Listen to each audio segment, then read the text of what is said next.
Hi, and welcome to our review of the Welcome to Night Vale novel. And if you are like us and our fellow listeners of the podcast, you are super excited like we are. I'm like totally decked out right now. Like I'm in my Night Vale shirt. She's got her Night Vale prop. I have my King City paper, and I have our ARC copy. Do you know how awful it was sitting on this? You sat on it for so long. It's because I couldn't make myself read it. I was too excited. Okay, so this book is pretty profound, like it is like the podcast. So what would happen would be I'd be reading, and then I'd come across like a sentence, and then I'd have to stop and think about it. And that's how I read this book over the course of like 3 months. Yep. Until I pretty much forced her to finally actually finish it. There are so many quotes in here. Like, holy crap. Like, the podcast is quotable, so is this thing. And there is a podcast in here, which I think is another one of my favorite parts, because you have the novel and then it would be cutting to like Cecil's podcast. And the traffic in this novel is probably my favorite that they've ever written. Mine too. Like, it is like... She just texted me like, oh my god, this traffic, and I'd be like, yo. Oh, it like killed me. So this is probably the one section of the book that messed me up the most. Here's a man with a new job. Here's a man, he has a new job. So new that he hasn't actually gone to it yet. He is now only in the process of going to it. It's his first day. Not as a human, but at this job. It is approximately his 10,000th day as a human. And yet, all of his days, he is not very good at being human. He still makes a lot of mistakes. All that time, and he's still unsure of himself. He drives to his job. His car is nice. Nicer than he can afford, but just as nice as he hopes he can soon afford. His car is aspirational. His gray pinstripe suit, his smile, his silver watch, the way he walks. These are all, so, aspirational. He doesn't think of himself as the him that exists in this moment, but as the him that will exist soon. He is not far away from the him that he really is. He will be that version of himself very soon. But then he sees something. It doesn't matter what. It's someone dying. It's sudden and not anyone's fault, but also could have been prevented. He's sitting in his nice car and he sees this death. And he does not go to his new job. He never does. In fact, since he never actually goes to it, it is not accurate to call it his new job. It is the job he never had. It is the future that, like most futures, never happened. Whoa! Just holy shit. And you're just like, let that sit over you for a while, and oh my We were God. in the hotel room at Via, and I read that, and I was just like, I can't read this book. Because it just strikes so close to home. Yeah. And there are so many things about this that strike so close to home, like Jackie. And at first, Jackie is like, you're like, oh, how am I going to relate to her? But then, Jackie's you. Especially, yeah, you're under 25, Jackie is you. Basically, Jackie is a girl. She runs the pawn shop. She's 19, and she has been 19 for many, many years. She doesn't know how to grow up. She forgets her mom. She forgets her life before. All she does is she just runs this podcast, and she's just stuck. Pawn shop. She runs a pawn shop, not a podcast. Yes. Anyways. So then there is Diane, who is trying to raise her teenage shape-shifting son, which is not easy, but she's trying to give him his freedom and his space, but also be a mother at the same time, and she's having trouble letting go. So these two meet, their stories intertwine, and at first they don't like each other, but as the book goes along, they get to know each other, and they kind of get to see each other's perspective. And it's their perspective on each other that really kind of like shines in their relationship. And so Diane is trying to figure out why her ex-boyfriend, who is the father of Josh, has returned to Night Vale, and so she's trying to trail him, and that's not going well. Meanwhile, Jackie is trying to solve the mystery of King City, because the man with the tan jacket gave her a slip of paper at the beginning of the novel with King City written on it, and she can't put it down. Like, it is stuck to her hand, and it's this ongoing gag how, she rips it up, or she does this, or she sets it on fire, yet it always returns to her hand.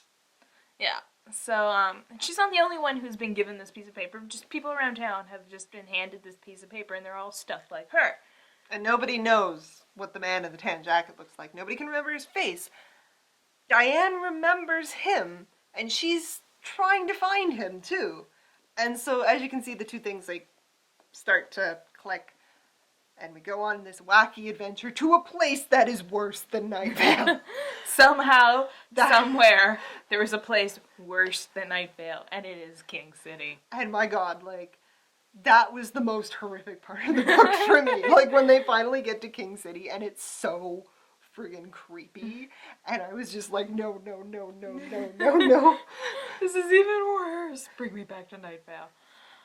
So, I mean, I feel like it's kind of hard to spoil this book because it's so, kind of disjointed in a way. Like, things happen, but they don't always seem to click into the plot, but they do. Till, like, when it's done and you kind of look back at it, then you can kind of see, oh, it's like when you're, like, weaving a tapestry, and when you're doing it, it doesn't look like anything, but when you're done and you look back at it, you're like, oh, I get it now! It makes sense! I mean, I guess the actual spoiler of this book is that Jackie and Josh share a father. They're both a little weird in their own Night Valian way. But it works. That's like, oh my god, like, it blew my mind, because, so, their father, he's multiple people at once. Like, there's multiple versions of him, yet they're all the same person. And so where Jackie is stuck in time, and then Josh doesn't have a single form. There's one of him, but many forms of him. It's just like you can see the connections when you finally like notice, and that's really messed up. Like, it's like, oh, how did I miss this? Yeah. Oh, this is brilliant. And so you're reading this, and it does sound a lot like the podcast. Oh, God, yes. Like, you're reading it, and you hear Cecil's voice. And that's weird. So that's probably going to be the make or break thing for a lot of people. Some people are going to love it. Some people are going to hate it. But I do not think that, I mean, when we listen to Joseph Fink and Jeffery Cranor talk, they're like, oh, we want this to be a great introduction for people who know the podcast as well as people who've never heard it before. I do not think that they succeeded in that, because I feel like if I picked this up, I'd be like, what is going on? It's weird. Like, just the, like, not even, just the way it flows is weird. Because it changes, too. It never sticks to that one style, like in The Traffic, or it changes and it gets philosophical sometimes, and its humor is very understated. And it kind of, like, name drops characters where you're like, if you haven't listened to the podcast. My favorite is, like, whenever they mention the word smile, in brackets, every time after, is that a smile? And I'm just like, no! Stop it! The smiling god. Like, oh my goodness. Yeah, it's bad. Oh man, and I was totally smiling. I'm like, no, I'm not smiling at you, but go away. Yeah, so I mean, there's a ton of references in there that's just gonna go, like, right over your head. Where they'll be like, you know, John Peters, you know, the farmer, and you're like, who's John Peters and why is he a farmer? And, like, why do you keep repeating this? And it's just weird. Whereas, I mean, it's weird in the podcast too, but, like, it's a running gag. Or like Steve. Like Steve Carlsberg. He's so helpful, but we don't like Steve. Like, I love Steve, actually. Steve's great. Steve is probably the most normal person in this entire town. That's his thing. That's his problem. He's too normal. So I really liked it. I did too. But the problem is we're super biased because we love the podcast. Yeah. So, but I mean, I did read reviews online of people who were like, love the podcast and love the book. So it's going to be up to you, but if you're really looking for a dose of Night Vale, I think giving this a check out. And okay, we don't normally talk about this, but look at this cover. Like, this cover is amazing. It kind of looks like one of those postcards that you'd pick up at like a travel stop. Yeah, it does. Like the font, and I just like the purple and the eye, and just like, oh, it's beautiful. I love this cover so much. Yeah. So that is our review of the Welcome to Night Vale novel. If you have not seen our spoilerless review, check it out. It's pretty fun. I pretend to be Joseph Fink, but actually I am the real Joseph Fink.